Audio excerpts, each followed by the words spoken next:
to is the third party. If Joanne or Jackie or Bobby or Johnny told me something and I wrote it, I would say according to Joanne, Jackie, Bobby, or Ronnie, according to. But those four people would not write a letter and in front of it say Jackie according to Jackie and not even write her last name. Because if Jackie wrote me a check and only said Jackie, I couldn't cash it. And if I was a policeman and I stopped Jackie on the road and she had a license that only said Jackie, she's going to jail.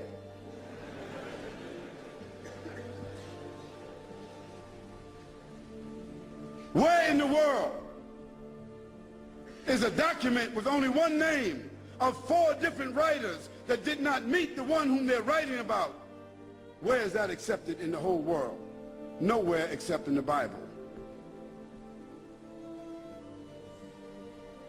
And the church fathers and the church writers and the Christian historians, they all agree that perhaps those four writers themselves were only pen names. Because a writer would not write his first name according to. And there's a great amount of suspicion that the man called Paul, Saul of Tarsus, that because he wrote all the books from Acts all the way to the end of the New Testament, how many books is that? How many? 16, 15, 17, 19? All the books of Acts on, Colossians, Ephesians, Corinthians, Romans, Galatians, all of those books are written by whom? Paul, Saul of Tarsus, another man who never walked, who never talked, who never met, who never ate, who never prayed, who never knew Jesus Christ. Isn't that something? Now here we find four writers and another one between them that wrote all the New Testament books that never talked, never walked, never ate, never prayed, never met the man called Jesus Christ. Yet in their words, the first mentioning of the Trinity came from where? From Jesus or from them? The first mentioning of Jesus being divine, a man God, came from whom? From them. The first mentioning that Jesus is the Son of God came from whom? From them. Jesus never said in his own words any such words, but it was the men who never met him, who claimed to have written, who didn't know their last names.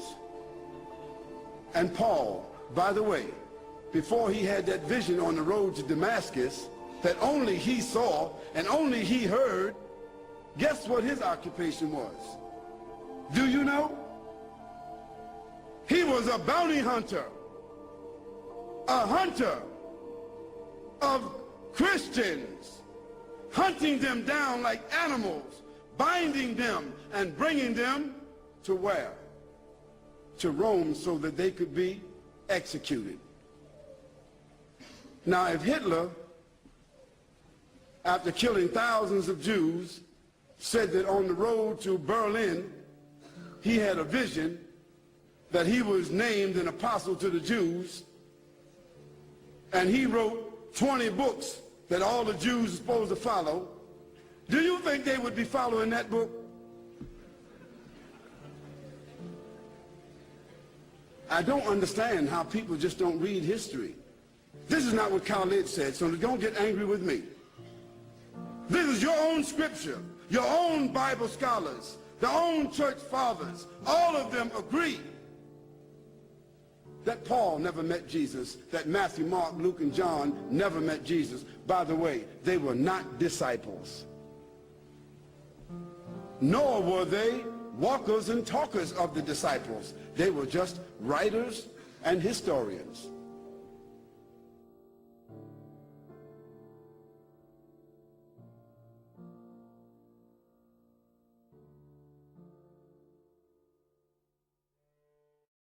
Now, we don't know where Mark actually lived. Some scholars have thought that Mark maybe lived in Rome. So let's say he lived in Rome.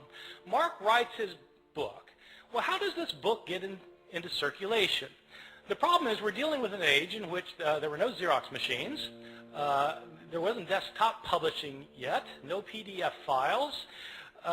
In fact, there wasn't carbon paper. How did people get copies of books? Well, in the ancient world, the only way to get a copy of a book was to copy it by hand. One page, one sentence, one word, one letter at a time.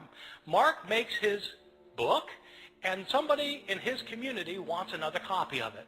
And so that person either makes a copy himself or has somebody else make a copy for him. Now, part of the problem is that in the ancient world, at this time period in the Roman Empire, probably something like 90% of the population was illiterate, couldn't read or write. So not anybody could just make a copy. And most people who could write couldn't write very well. And so somebody makes a copy. We don't know who it was who made the first copy. We don't know if this person was competent or incompetent, but he made a copy. And probably, if he made a copy of this book by hand, one page, one sentence, one word, one letter at a time, he made mistakes. Now, my students sometimes have difficulty believing that people make mistakes when they copy things by hand. And so I tell them, well, you sit down tonight and copy the Gospel of Mark and see how you do. Well, in fact, they'll make mistakes. Now, here we have a problem created, because we have the second copy of Mark that is also put in circulation, and somebody wants a copy of Mark, and so they copy the copy, but the copy has mistakes in it, and so the next person who copies it copies the mistakes thinking that they're the original wording, and the second person also makes mistakes of his own.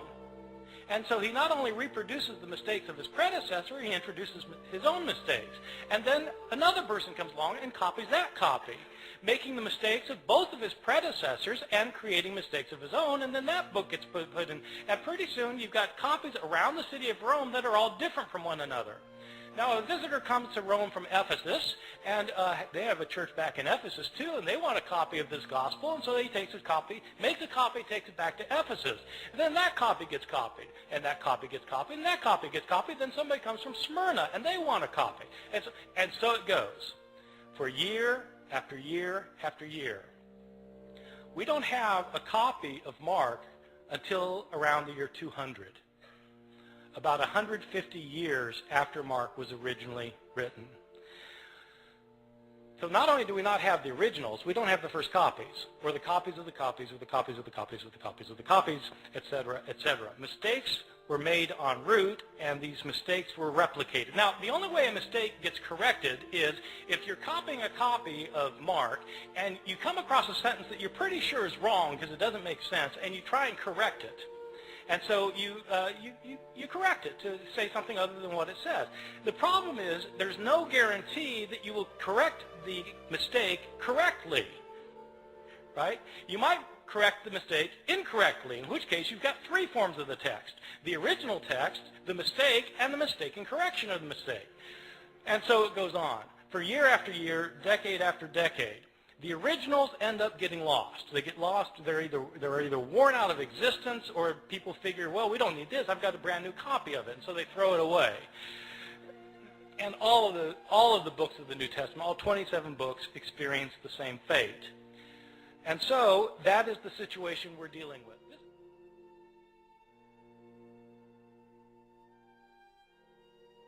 He is one of the mightiest messengers of God, we believe, Jesus. We believe in his miraculous birth, which many modern-day Christians, including the bishops of the Anglican Church, they don't believe today, but we believe that Jesus Christ was born without a human father. Miracle of God's creation. We believe that he was the Messiah, translated Christ. We believe he gave life back to the dead, bi-iznillah, by Allah's permission. And he healed those born blind and the lepers by Allah's permission. Can't you see? This is our attitude towards this mighty messenger of God. Matthew, Mark, and Luke 17 times. You can remember that now. 17 times. And in the next 24 books,